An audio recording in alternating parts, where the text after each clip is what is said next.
All right, if you're anything like me, you got a bag somewhere with tubes and hoses and all the clamps and fittings that you think you might need when you're doing different projects like that.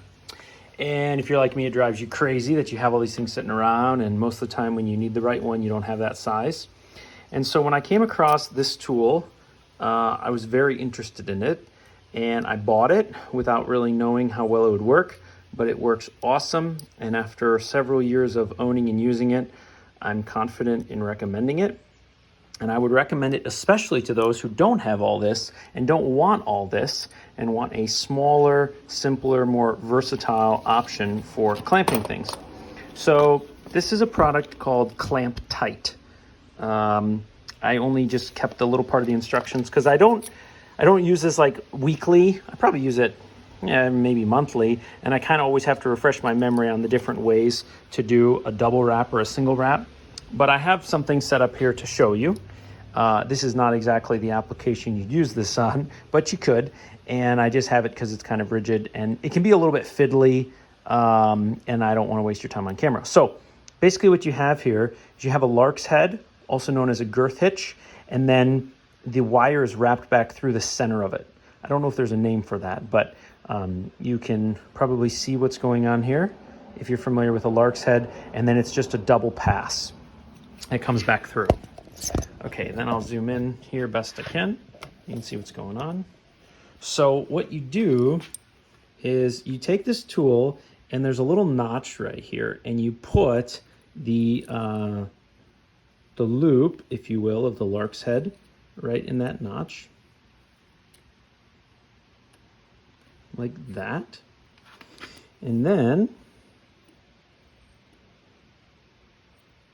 you wrap these tails around here so that they don't go anywhere. You can also wrap and then twist them together. And then you put that back in that little notch and you begin to twist this wing nut. And as you may be able to imagine, everything begins to tighten.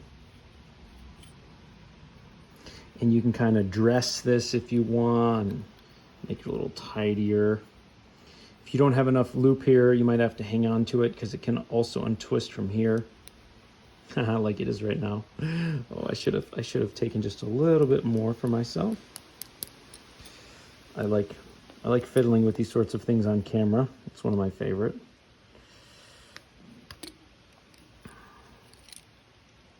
But I'm trying to keep the channel honest, and I suppose that I could edit out all my mistakes, which maybe you would appreciate as a viewer, but I don't know, there's just a certain little bit of integrity there that kind of goes away when you edit out all your mistakes. So I'm not gonna get too fanatic about that. So you can do like a single wrap like that, and then you can wrap these together, which is actually what they say to do. And imagine that I didn't follow the instructions. And while I'm at it, I'll just use my safety pliers. Oh, my twist pliers to do it.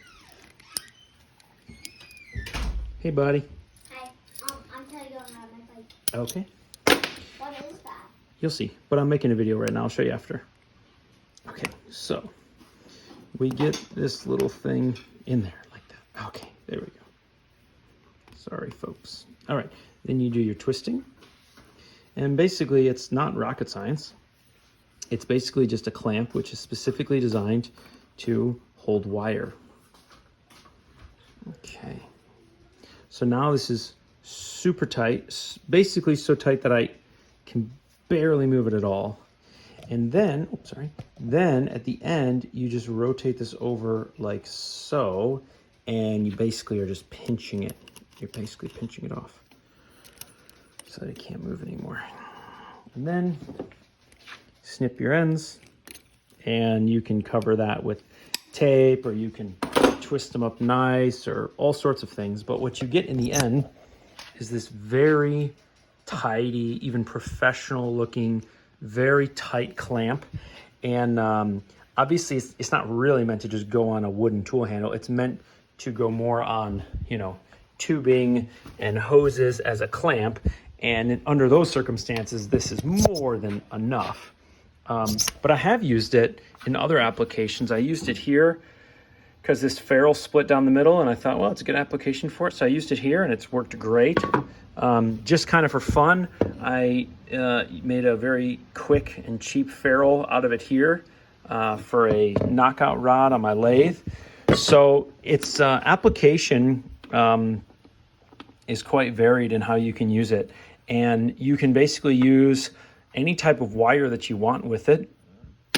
At the moment, I'm using some stainless steel surgical suture wire that I got from an estate sale, but you can certainly use the sort of wire that you buy for this, which is called safety twist wire. So yeah, hopefully it's interesting or helpful to someone.